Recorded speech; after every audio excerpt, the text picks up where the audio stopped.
안녕하십니까 여러분. 성경 기록은 무엇이라 말하느냐 채널에 오신 걸 환영합니다. 이번 시간은 성경에 천국이란 단어는 없다라는 주제를 가지고 여러분들께 찾아뵙게 되었습니다. 자, 그렇다면 이번 시간 시작하도록 하겠습니다. 말 그대로입니다. 천국이란 단어는 원래 성경에 없습니다. 이렇게 이야기하시는 분들이 있을 거예요. 아니, 성경에 천국이란 단어가 떡하니 있는데요? 하면서 마태복음 4장 17절 개역개정을 들고 와서 말씀을 하실 겁니다. 읽어볼까요? 이때부터 예수께서 비로소 전파하여 이르시되 회개하라. 천국이 가까이 왔느니라 하시더라. 자, 이것부터 이야기를 해야 될 것 같습니다. 개역개정에 천국이란 이 단어가 있는 이유, 영어로는 Kingdom of Heaven이라고 되어 있는데 성경이 한국에 들어온 경로를 좀 이야기를 해야 될 것 같습니다. 이게 왜 그렇게 번역이 되었는지에 대해서 이게 설명을 해주거든요. 한국에 성경이 들어온 경로는 처음에 영국에서 출발하여 중국을 거쳐 중국에서 번역되어 다시 한국으로 들어갑니다. 왜냐하면은 처음에 들어갔을 당시에는 성경이 그때 당시에는 모두가 한문을 쓰고 있었기 때문이죠. 그래서 킹덤과 헤븐을 한문으로 하면 하늘 천과 나라 국으로 해서 천국이라고 그렇게 번역이 된 겁니다. 이것은 목적격과 소유격을 나타내는 어부를 생략한 오역인 겁니다. 하지만 하늘의 왕국은 천국이 아닙니다. 개역개정에 천국이라고 번역되어 있다 보니 많은 사람들이 헷갈려하는 겁니다. 이게 무슨 말장난이냐고 말씀하실 수 있습니다. 하늘에 있는 왕국이 천국이 아니면 도대체 뭐냐고 물으실 거예요. 하늘에 있는 왕국이 아닙니다. 이 땅에 임할 하늘의 왕국입니다. 이를 설명하기 위해서 우선적으로 정리해야 할 세 가지 사항이 있습니다. 첫 번째, 예수님께서 이 땅에 계셨을 당시에는 신약시대가 아니었다. 두 번째, 예수님께서 당시에 이야기를 나누던 대상은 유대인이었다. 교회는 없었습니다. 다시 말해 예수님께서 이 땅에 계셨을 당시에는 예수님께서 이야기를 하는 대상은 유대인이었다는 겁니다. 그때 당시에 교회는 없었어요. 다시 말해. 세 번째, 이스라엘 사람들이 하나님께 받은 약속은 이 땅에서의 약속입니다. 자, 그래서 첫 번째, 예수님께서 이 땅에 계셨을 당시에는 신약시대가 아니었다부터 천천히 여러분들께 말씀드리려고 합니다. 예전에 영상으로 다루었던 내용이니 간단히 정리하려 합니다. 예수님이 이 땅에 계셨을 당시에는 구약시대였습니다. 정확히는 과도기였는데요. 구약에서 신약으로 넘어가는. 그래서 예수님께서 그 증거로 율법을 말씀하고 계신다는 걸 제가 구절로 말씀을 드리려고 합니다. 마태복음 19장 17절 말씀입니다. 그러자 그분께서 그에게 말씀하시기를 네가 무슨 이유로 나를 선하다고 하느냐. 선한 이는 한 분, 즉 하나님 외에는 아무도 없느니라. 그러나 만일 네가 생명에 들어가려거든 명령들을 지키라 하셨느니라. 자, 이제 18절 19절로 이제 넘어갈 건데 그 전에 여기에서 왜 예수님께서 이런 말씀을 하시는지 배경에 대해서 한번 이야기를 해야 될 것 같습니다. 16절에 보면 이제 부자 청년이 예수님께 나아가서 이렇게 이야기를 합니다. 선한 스승이여, 제가 영생을 얻으려면 저는 어떤 선한 일을 행해야 하나이까 하였더라 라고 이야기를 합니다. 일단 이것만 생각을 해보시죠. 유대인은 기본적으로 영원한 생명을 얻으려면 선한 일을 행해야 된다라고 하는 게 일단 기본적인 전제에 깔려 있습니다. 그러면서 예수님께서 말씀하시는 게 뭐냐? 네가 생명에 들어가려거든 명령들을 지키라. 즉 행위를 하라는 거죠. 많은 사람들이 모든 시대는 은혜로 믿음으로 구원받는 것이다. 구약시대 사람들도, 그러니까 예수님이 아직 태어나시지 않았던 상황에서도 예수님을 믿어 구원받은 것이다 라고 이야기를 한다면 다르죠? 예수님께서도 명령을 지키라고 이야기를 하십니다. 이게 좀 사람들이 이 부분을 잘 모르기 때문에 왔다 갔다 하는 거예요. 어떤 때에는 믿음으로 구원받는다고 이야기를 했다가 어떤 때에는 예수님께서 또 봐봐라 명령들을 지키라고 하지 않았느냐 하면서 왔다 갔다 하는 거예요. 사람을 그렇게 헷갈리게 만듭니다. 하지만 그게 아니라 구약시대에는 명령으로 구원을 받는 거였고 그리고 신약시대에 와가지고는 믿음으로 구원을 받는 겁니다. 이제 차차 또 이야기를 할 거예요. 자, 이제 넘어가시죠. 마태복음 19장 18절에서 19절 그가 그분께 말씀드리기를 어떤 것이니까 하니라. 예수님께서 이같이 말씀하셨느니라. 그러니까 명령들을 지키라라고 하는 게 뭔지를 이제 예수님께서 설명을 해주시는 겁니다. 너는 살해하지 말지니라. 너는 간음하지 말지니라. 너는 도둑질하지 말지니라. 너는 거짓 증언하지 말지니라. 너의 아버지와 너의 어머니를 공경하라. 그리고 너는 네 이웃을 너 자신과 같이 사랑할지니라 라고 하셨습니다. 구약에서는 명령들을 지키라고 하십니다. 하지만 신약에서는 어떻게 이야기를 하는가? 제가 익히 계속 이렇게 인용하였던 구절을 통해서 살펴보시죠. 고린도전서 15장 2절에서 4절 말씀입니다. 만일 내가 너희에게 선포한 것을 너희가 기억하고 있고 너희가 헛되이 믿은 것이 아니라면 그 복음으로 너희 또한 구원받은 것이라. 자, 아까 예수님께서 마태복음 19장에서는 어떻게 이야기를 하세요? 생명에 들어가려거든 명령들을 지키라 라고 말씀을 하십니다. 근데 고린도전서 15장에서 사도 바울을 통해서 하나님께서 말씀하시는 것은 뭐예요? 믿으면 구원이라는 겁니다. 이 이상의 무언가가 없어요. 여기서 이제 많은 사람들이 또 마태복음에 있는 내용이라든가 예수님께서 이 땅에 계셨을 그 당시를 두고서 예수님께서는 이렇게 이야기하셨으니까 사도 바울도 이야기하는 건 맞는데 예수님께서 이야기하는 것도 맞다. 그러니까 믿은 다음에 행위로 지켜야 된다. 이렇게 이야기하시는 분들이 있어요. 하지만 고린도전서 15장 2절에서 4절은 그렇게 이야기하지 않아요. 믿으면 구원받는다는 겁니다. 여기서 어떤 추가적인 거는 필요하지 않아요. 이것만으로 구원받는 간단한 거라고 사도 바울이 그렇게 이야기를 하고 있다는 겁니다. 이제 3절 핵심 부분 읽어볼까요? 곧 성경 기록들대로 그리스도께서 우리의 죄들로 인하여 죽으셨다는 것과 4절 그분께서 장사되셨다는 것과 성경 기록들대로 그분께서 셋째 날에 다시 살아나셨다는 것이라. 그래서 구약과 신약이 이렇게 다르다는 것을 한번 짚고 넘어가는 시간을 가졌습니다. 또한 구약과 신약의 약자는 그저 언약이 아닙니다. 유언 언약입니다. 구약과 신약을 나누는 굉장히 중요한 키포인트입니다. 이게 유언 언약이라는 것이요. 마태복음 26장 28절에서는 예수님께서 이렇게 말씀하십니다. 이는 이것이 죄들의 사면으로 인하여 많은 이들을 위하여 흘려지는 새 유언 언약에 속한 나의 피이기 때문이라. 예수님께서도 새 유언 언약이라고 말씀을 해주고 계십니다.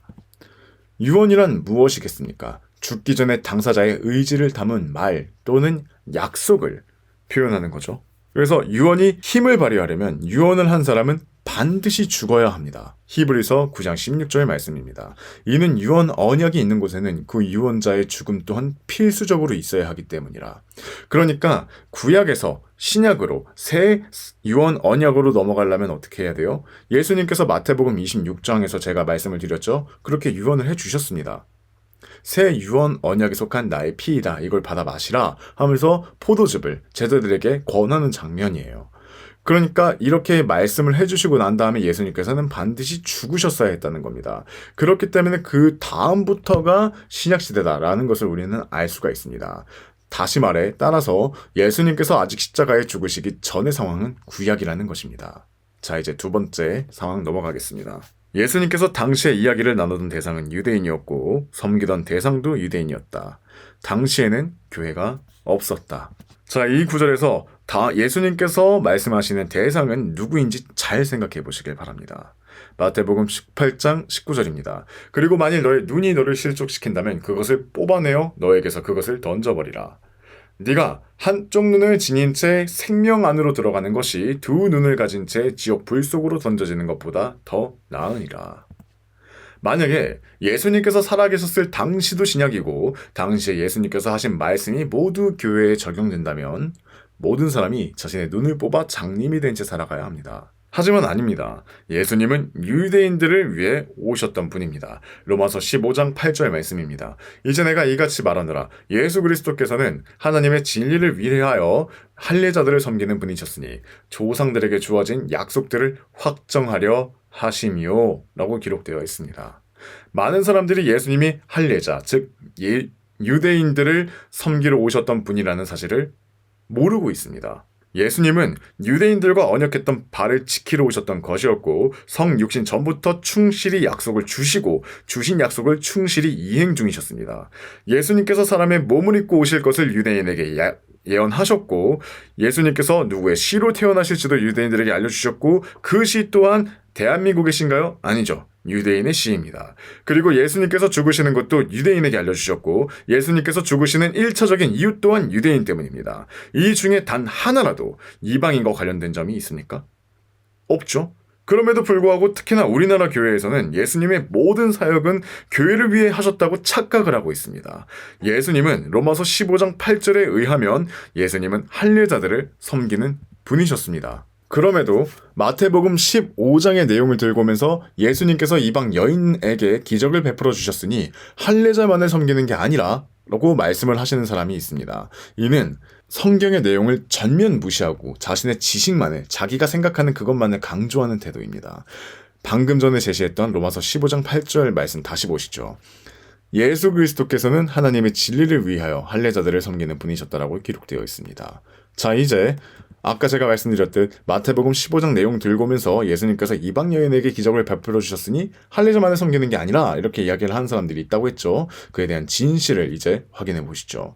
마태복음 15장 22절에서 23절 보시죠. 그런데 보라, 가나안 여자 한 명, 즉 이방 여인이죠.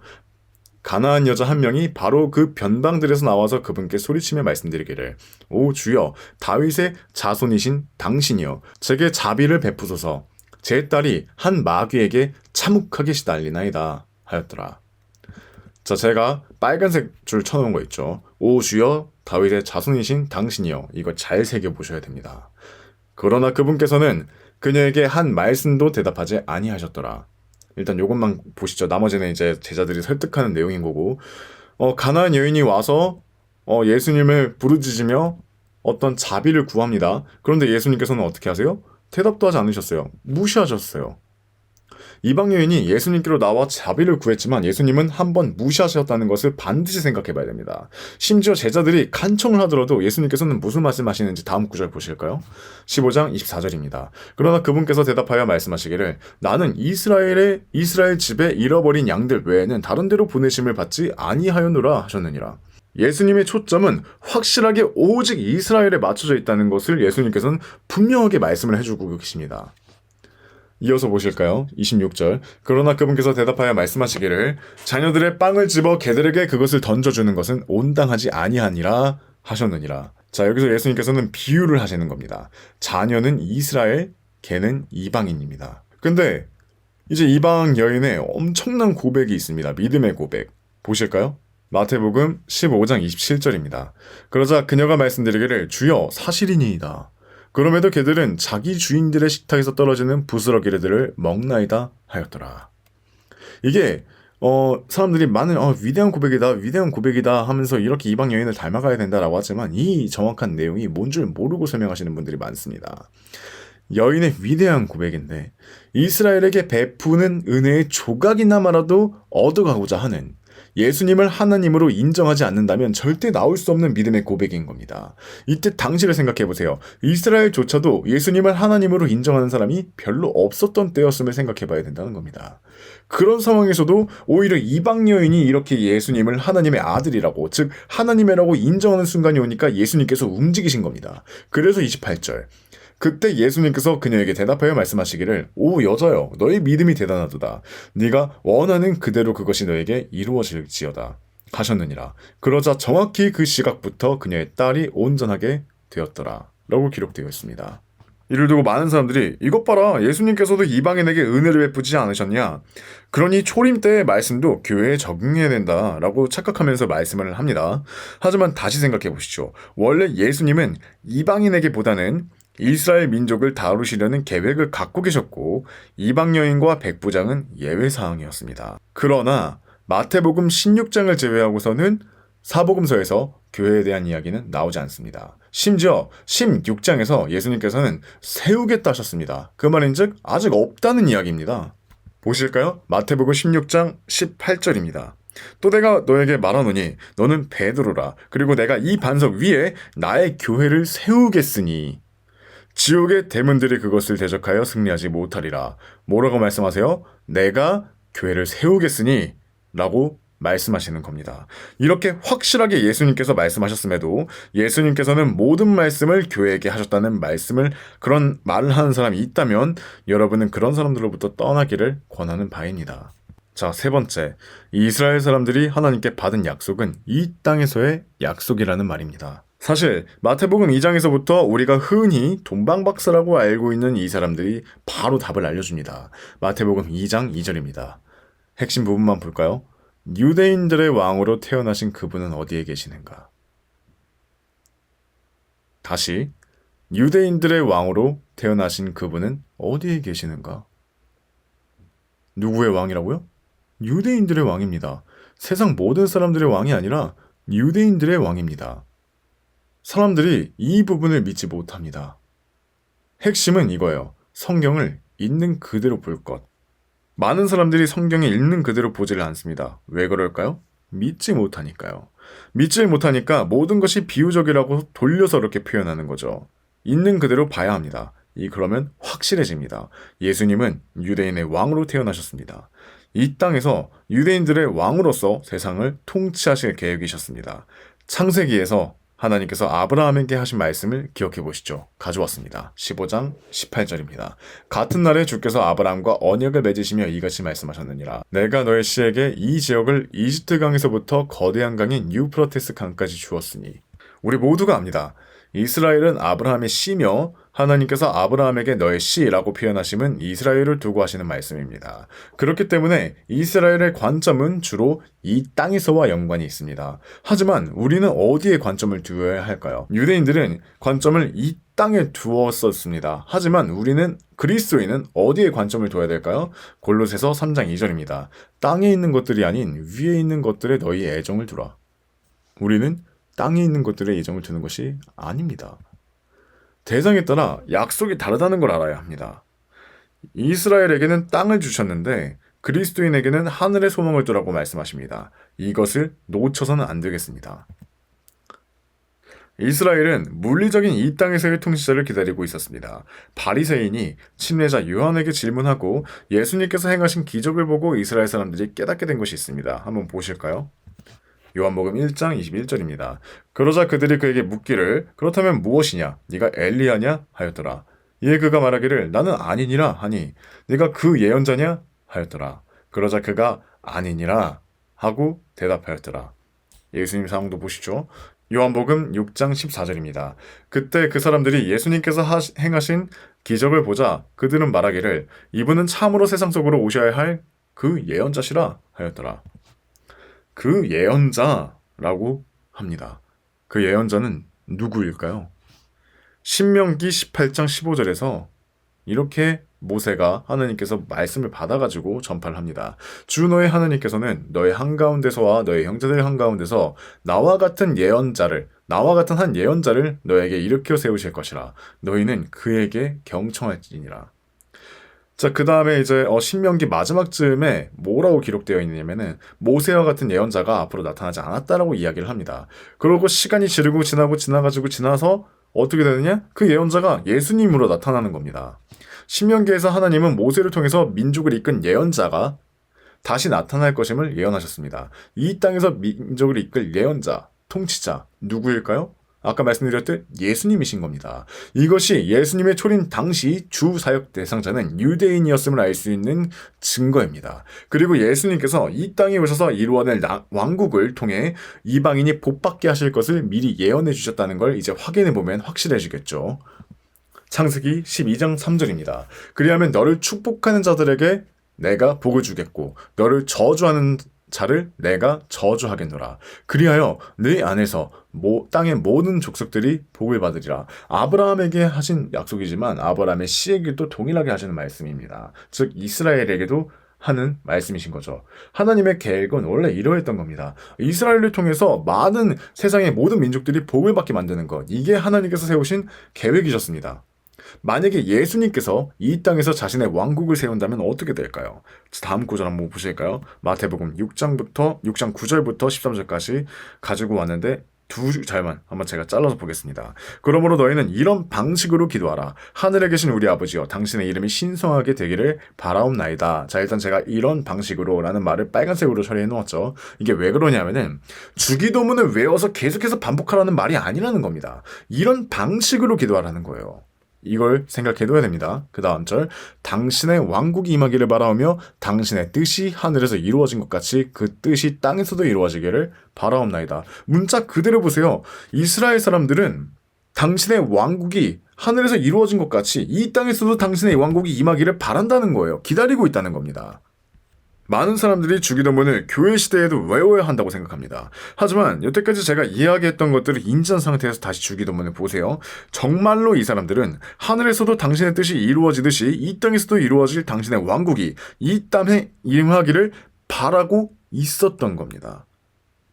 자, 여기까지 두고 한번 제가 4가지를 정리해서 여러분들께 말씀을 드립니다. 한번 잘 생각해 보세요. 첫 번째, 하나님께서 모세와 같은 지도자를 이스라엘 민족에게 주시기로 약속하셨습니다. 두 번째, 하나님께서 아브라함을 통해서 이스라엘에게 땅을 상속해 주실 것을 예언하셨습니다. 세 번째, 하나님께서는 이스라엘을 많은 민족들의 복의 통로로 쓰고자 하셨습니다. 네 번째, 예수님께서 제자들에게 하늘에서도 뜻이 이루어질 왕국이 이 땅에서도 이루어지기를 바란다는 기도문을 알려주셨습니다. 자, 그렇다면 이 상황에서 예수님께서 외치셔야 했을 가장 정확한 모음은 무엇일까요? 바로 회개하라. 이는 하늘의 왕국이 가깝기 때문이라. 이 땅에 임할 하늘의 왕국에 대해서 선포하는 것이 가장 적합한 복음인 겁니다. 하나님께서는 원래 이스라엘 사람들을 하늘로 데려가실 계획을 세운 게 아니셨고 이 세상을 이스라엘을 통해서 통치하실 계획이셨습니다. 그렇기 때문에 예수님께서는 천국에 대한 복음을 선포하셔야 하시는 게 아니라 에베소서 6장 12절 말씀입니다. 이는 우리가 살과 피를 대적하여 맞붙어 싸우는 것이 아니오 오직 정사들을 대적하고 권능들을 대적하며 이 세상 어둠의 주관자들을 대적하고 높은 곳들에 있는 영적 사악함을 대적하여 맞붙어 싸우기 때문이라 라고 했습니다. 잠시 동안 사탄에게 통치권을 맡기셨던 이 세상에 당신의 뜻이 미치는 왕국이 임하게 될 것임을 선포하시는 게 맞을 것입니다. 그래야 하나님께서 미리 하신 예언들을 성취하실 수 있기 때문입니다. 다시 말해 마태복음 4장 17절에서 예수님께서 천국이 가깝다는 말씀을 하신다면 자신이 하신 말씀이 모순된다는 말입니다. 이는 오역이며 다른 구절에서의 천국도 마찬가지입니다. 그렇다면 어떻게 이제 번역이 되어야 되느냐? 하늘의 왕국이라고 번역되어야 된다고 제가 방금 보여드렸습니다. 자, 그래서 오늘은 천국은 성경에 없는 단어이다 라고 하는 것을 같이 알아보는 시간을 가졌고 이거 이제 들으면서 여러분들께 많은 혼란이 올 수 있음을 알고 있습니다. 그래서 이제 앞으로도 이것들을 풀어나가는 시간을 계속해서 가지려 하고 여러분들께서 간단하게 세대주의란 무엇인가만 안다 하더라도 근데 이 혼란은 많이 줄이실 수가 있습니다. 그래서 여러분들에게 많은 공부가 필요하다는 것을 제가 여러분들께 말씀드리고자 하는 거고 이제 공부하기 힘들어요 이렇게 말씀하시는 분이 있어요. 근데 공부해야 됩니다. 왜냐하면 그것이 명령이기 때문이죠. 오늘 이 시간 여기까지 하도록 하고 다음 시간에도 함께 했으면 좋겠습니다. 감사합니다.